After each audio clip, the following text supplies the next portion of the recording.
Foraging and exploring in Neosho, Missouri. I don't think I've ever seen berries on these, but these are the berries for this plant. This is a green briar, and it's actually edible. I don't see thorns on this one. Oh, it's tangled up with a grapevine. Might be a grapevine, might be a porcelain berry. Looks like porcelain berry. But anyway, there's not a whole lot here, but I thought this was interesting and cool, so I figured I'd show it to you. And this camera's got a super high resolution, probably the highest resolution of any of my phones. So, pretty freaking awesome. Something just went in my throat. And that's probably my dispatcher. Hang on. Wrong phone. I got 4 phones. What's up? Oh, that's Josh. Yo! What's going on? What's up? I'm still waiting to load. Are you serious? Yep. That's fucked up. Yeah, the product, basically, they should have canceled the load. The product wasn't ready yesterday when I got here. And it's not going to be ready till tomorrow. They got 5 pallets ready, and that's it. So, I'm just waiting. Huh? You're still there? Oh, yeah. Jesus, that's fucked up, man. I know. So, I'm just waiting for my dispatcher to let me know what to do, where to go and how to get there. But, he, basically they said they can send me on my way with the 5 pallets, or I can wait till tomorrow or cancel the load. And I'm like, crap. So I'm just, well, it's not my call, so I'm letting him make the call.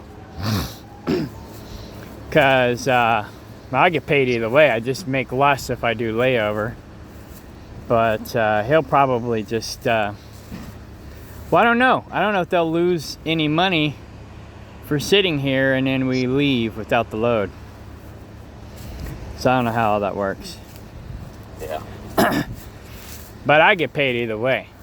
So I'm just waiting to hear back from him, and then I'll be out of here one way or another. Because I don't think we'll wait another day for the load. So. Jeez. I know, right? But I had that problem here last time. The product wasn't ready, so they basically just turned me away, and I had to go get another load in Springfield.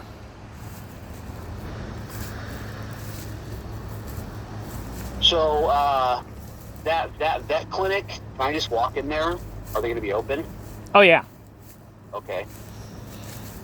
Yeah. And then You can set an appointment, that way you'll have priority, or you can just walk in and they'll get to you pretty quickly. It might take an hour, but that's about it.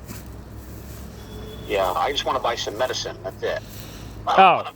I don't want to get him seen by the vet. I wonder if they'll give me some without having him seen by the vet. I don't want to bring him in yet. Oh, no, yeah, they'll help you.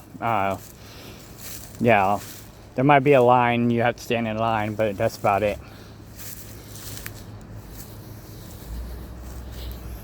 And then, do you know if, I know like some of the Walmarts, they have those water, they sell those big water jugs where at least they let you fill them up.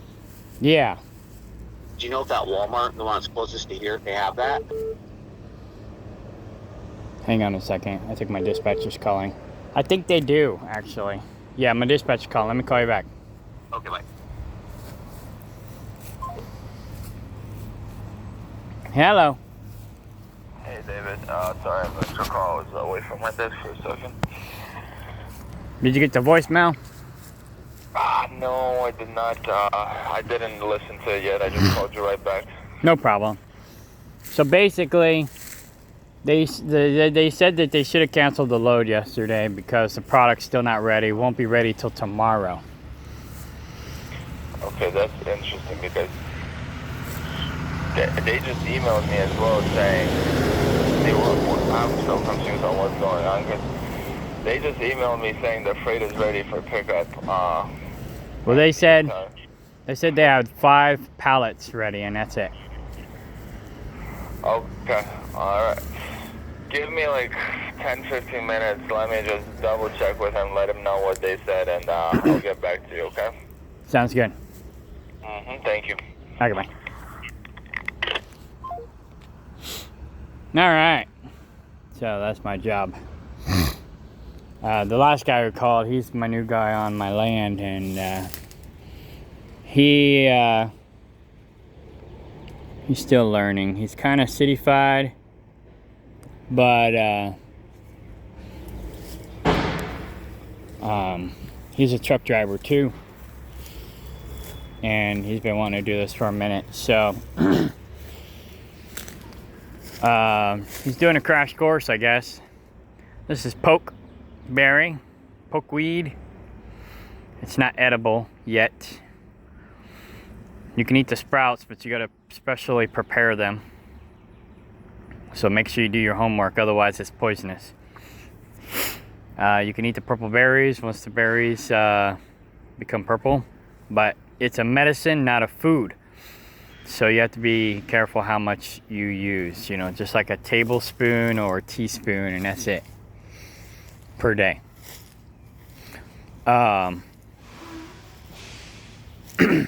Maybe a little more, maybe a little less. I was showing you the grapevines back over there when I was talking to Josh.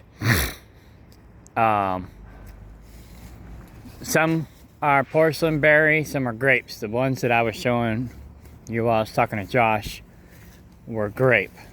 They're not ready yet, probably next month. There's not a whole lot here, but I did see some stuff, so I figure I'll go ahead and do a video. This is sycamore. You can tap the sycamore and get sycamore sap and make a syrup, sycamore syrup, sycamore water.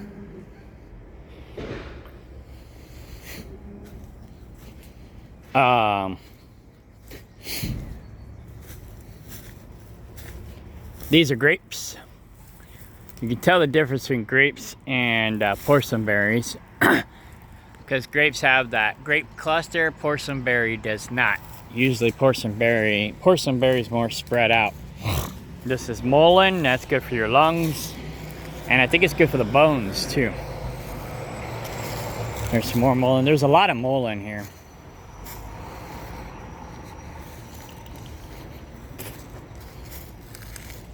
I was walking up to check on my load, and so I was walking slow because I was checking out all the wild edibles. I was looking for some mulberries, but I didn't find any. Here is the poke berries, but they're not ready. Oh, there's a mosquito hawk. They eat mosquitoes, so be careful not to kill the big, gigantic mosquito-looking mosquito hawks, because they actually don't have stingers. They got mouths, and they'll fly around and suck up all the mosquitoes. I don't remember what this is called, angel something. It has a nice fragrance, but I don't know what its medicinal value is. My former friend Judas loves the way this tree smells. But anyways, like I said, I'm not sure what that's good for.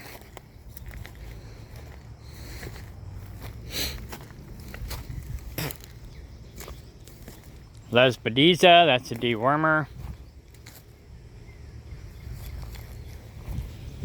There's some more.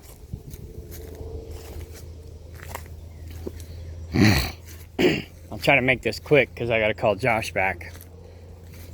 But I wanted to do it after the video.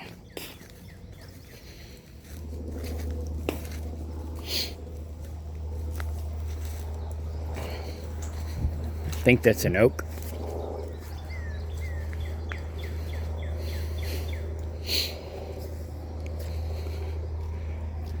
I forgot what that's called. I call it the helicopter tree, but I got some of those growing on my land.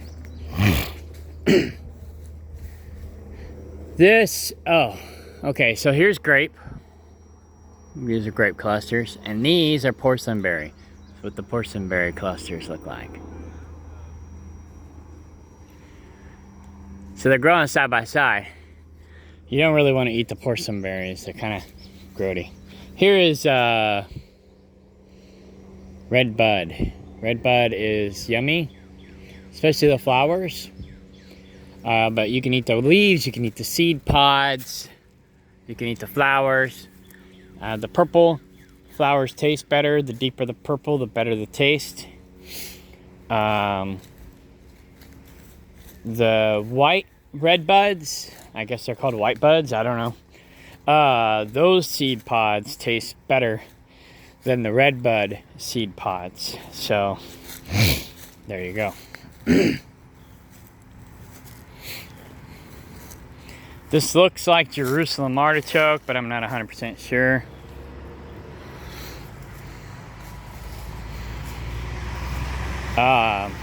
We've got some Jerusalem artichoke on our land, so I know what it looks like, I know where it is, and that looks similar, but it may be different.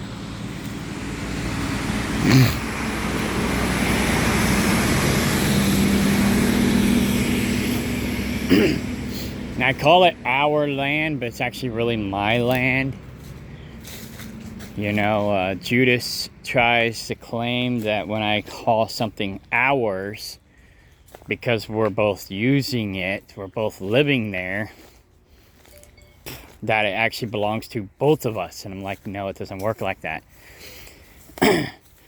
But he thinks that everything that's his is his, and that's yours is his also. And I got a problem with that. That's one of the problems that we've been having. And that's why we're having a falling out. Well, it's one of the reasons we're having a falling out. So Judas has one more week and he will be gone off my property. And like I said, I got Josh there now, and Sophie should be there soon. And we'll hopefully maybe start being productive again, because we haven't been productive in a long time.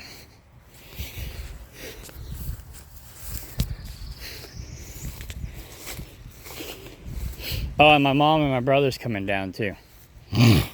So my brother is productive, but yeah, I'll leave it at that.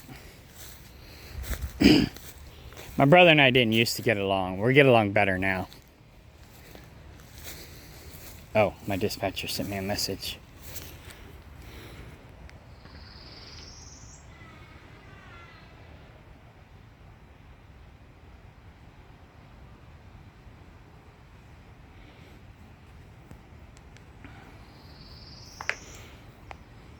All right, hang on.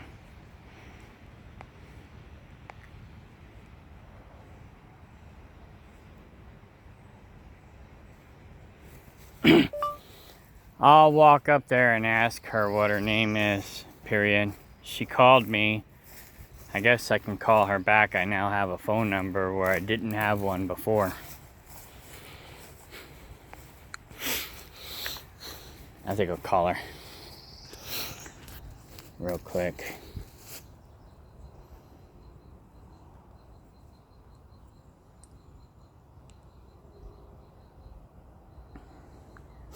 This is the life of a truck driver. Where is it? Here it is.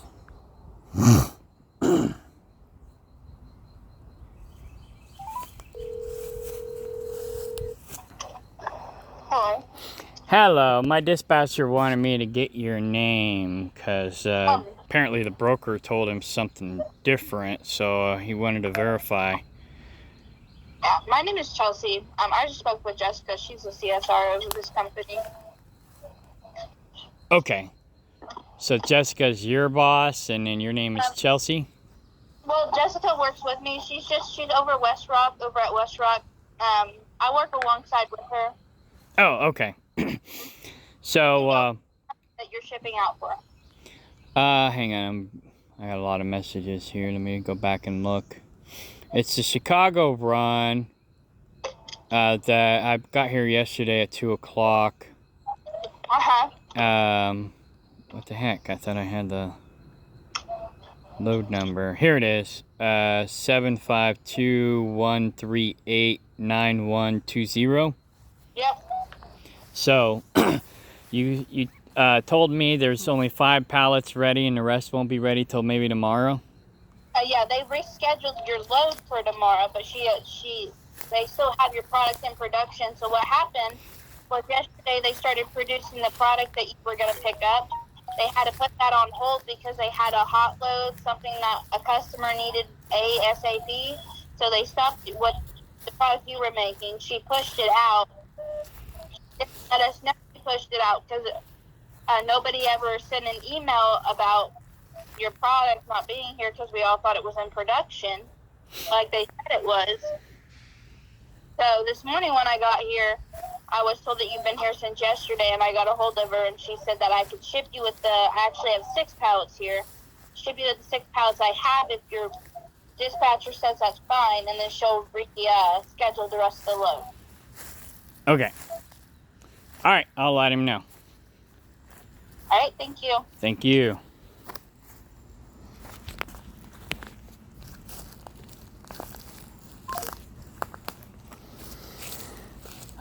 Such is life.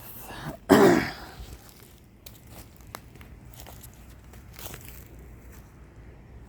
now I gotta go over here to this other phone.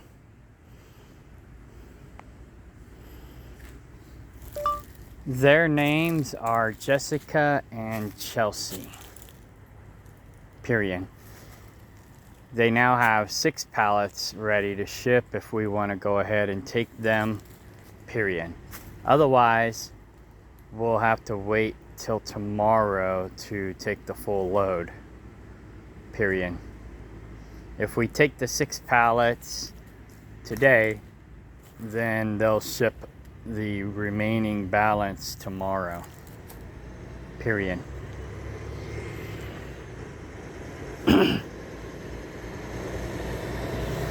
Apparently there was a hot load yesterday. What the heck? Oh.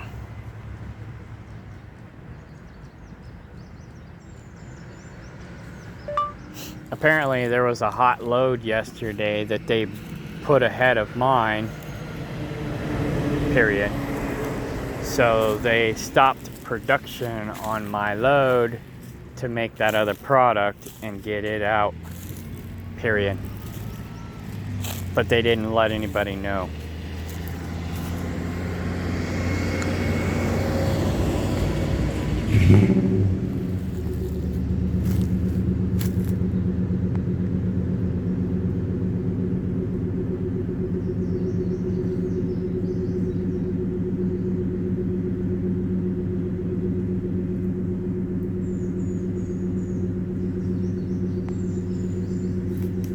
All right.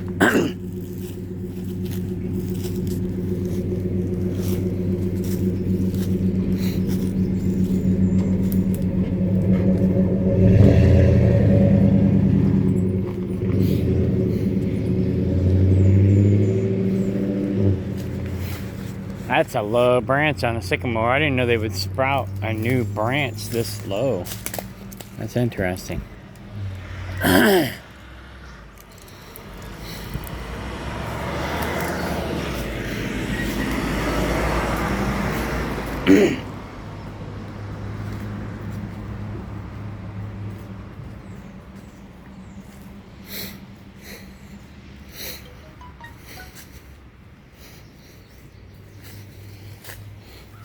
My phones are blowing up. So I'll stop over here at the garlic. I saw some wild garlic while I was walking. And then I'll call Josh back.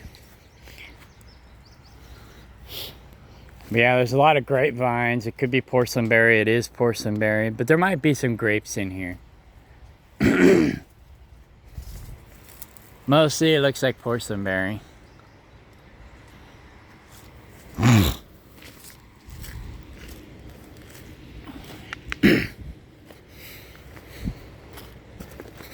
Not a whole lot here, but there's some stuff. Porcelain berry is not really edible unless you're a chicken. Chickens like porcelain berry.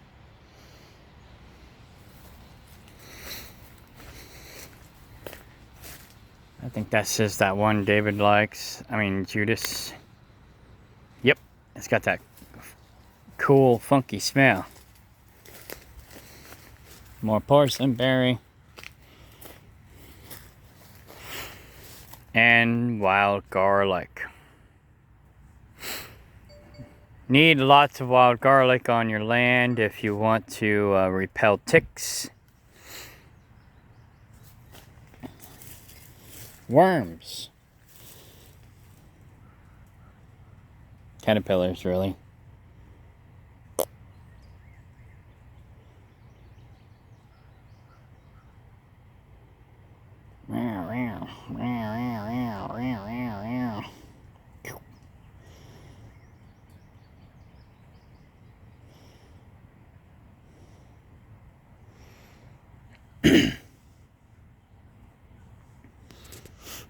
See what my dispatcher says. Okay, I'm checking with them for an update. We'll update you soon.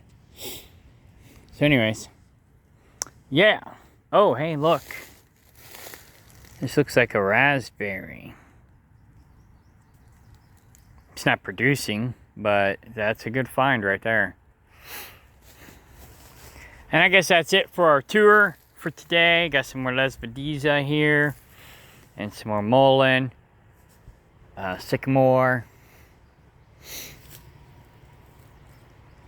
I guess that's about it. There's my truck way over there. But I already done walked all around here. There's not really much over there. So, I guess that's it for today. More porcelain berry. Woo!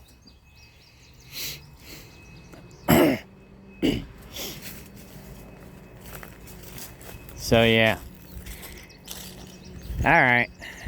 Yeah, I got a lot more growing on my land, and I plan to have more in the future. What I try to do is I try to collect different things like the wild garlic and whatnot and transplant it back to the land. And that way I have like a food forest. That was one of the things I wanted to do, is just have like a food forest on the land. All I had to do is walk outside. I got all my food right there. Boom, growing everywhere. Mostly I wanted wild edibles. Things that I can grow without having to babysit. And then I would naturally have my gardens later. But I've been working on it since I'm a truck driver and I'm not home to babysit everything all the time. I've been trying to plant and grow things that'll take care of themselves. Hey, there's a good seal. I can reuse that. And so I've been trying to grow things that pretty much are low maintenance. And then later, when I like either retire or I have reliable help on the land, somebody who will actually follow through with what they say they'll do. Well, there's a nice landscape right there. You know, then I can grow we can grow more of the things that require babysitting. But if I'm the only one doing the work, then I pretty much just stick to things that take care of themselves, like the blackberries, the raspberries, the elderberries, the pokeberry, gooseberries, mulberries, things of that nature, and the grapes. So that's mostly what I've been working on, just low maintenance stuff that'll take care of themselves. And I do have a little garden I'll have to show that to you next time if I didn't show it to you the last time when I get home. I got a little garden, and basically a little secret that I learned that nobody seems to be doing. It's called drought-resistant farming. And so what you do is you take your lick tubs or your barrels or any kind of raised bed type of situation, and you put bottles, whether it be Coke bottles or milk jugs or whatever the case may be. I prefer the harder plastic bottles, like anything solid, like even glass works, you know, glass bottles, because they're not gonna collapse with the weight of the soil. So glass would be even better. But you take your plastic or glass jugs or bottles, you put them at the bottom of your raised bed or your lick tubs or whatever the case may be. You can even do that in planters, you know, the smaller planters, just put smaller bottles in there. And they'll act as a water reservoir at the bottom of your planter. And so when you water your plants, some of the water will drain out of the bottom, but some will get caught in those water reservoirs, and it'll retain water. And it's kind of like I forgot what I would call it, like a self-watering planter. So it's like, but it won't drown your stuff. A lot of the water will drain out, the roots can grow and do their thing. But you'll have these water capsules basically in the bottom of your planter. And so when you water your plants or it rains, it'll retain some moisture, but so not all of it will drain out, and then it'll give your plants a little bit more moisture, long-term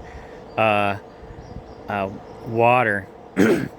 So like say if you're a truck driver and you're on the road like me, and you can only water your plants once a week, you know, you have that water reservoir at the bottom of your planters to hold the water while you're gone for a week, and then you can come home and water your stuff. You know, like railroaders, they have the same problem.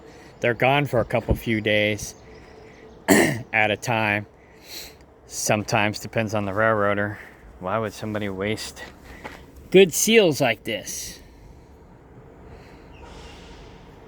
Anyways, I'll throw that in the garbage.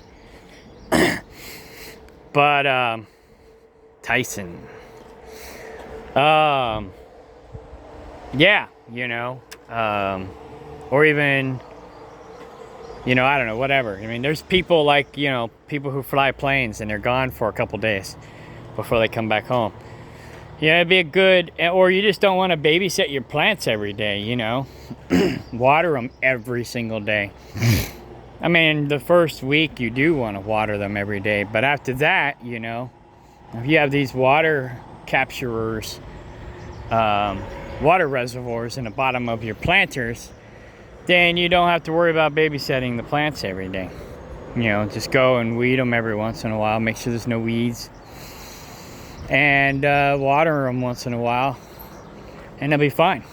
You know, I mean, you could still water them every day if you wanted to, but you'll have that water reservoir at the bottom. So if for whatever reason they need extra water, maybe you're not watering enough, they can go send their roots that direction and have that extra water. And yeah, it works great. I love it. And I just started doing it this year, but it seems to be working for me. So we'll see how well it works, and I'll let you know.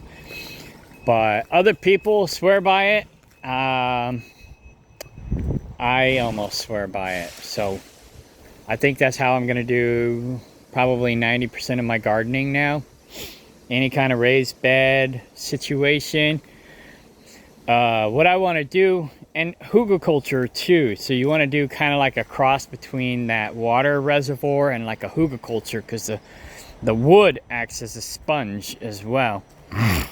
So, you know, maybe put the wood down at the bottom, and then put your water reservoir above that. And so then the plants will grow down to and past the water reservoirs.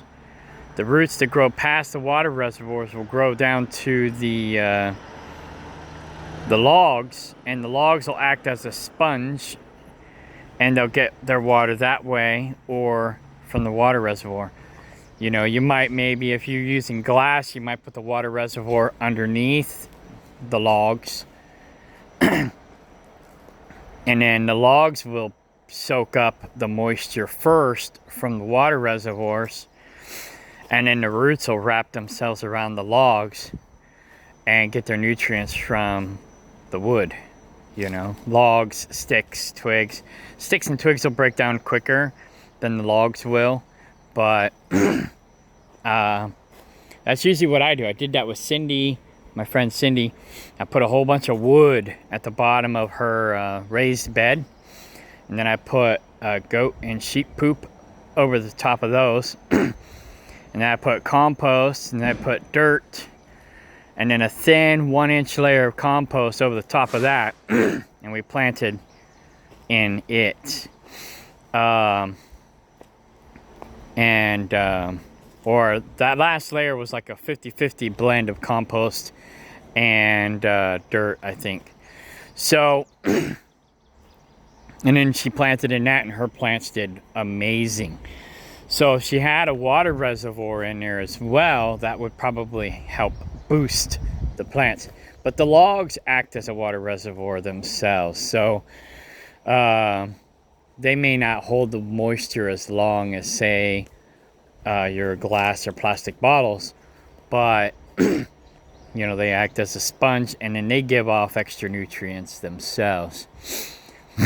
So me, myself, personally, in the future, I plan on doing both. I've been using plastic bottles because we got a ton of them.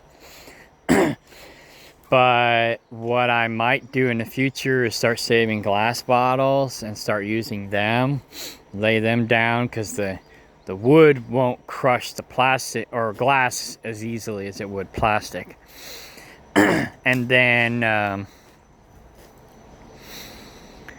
and glass is also healthier, so like there's chemicals in the plastic that you may or may not be concerned about being in your food.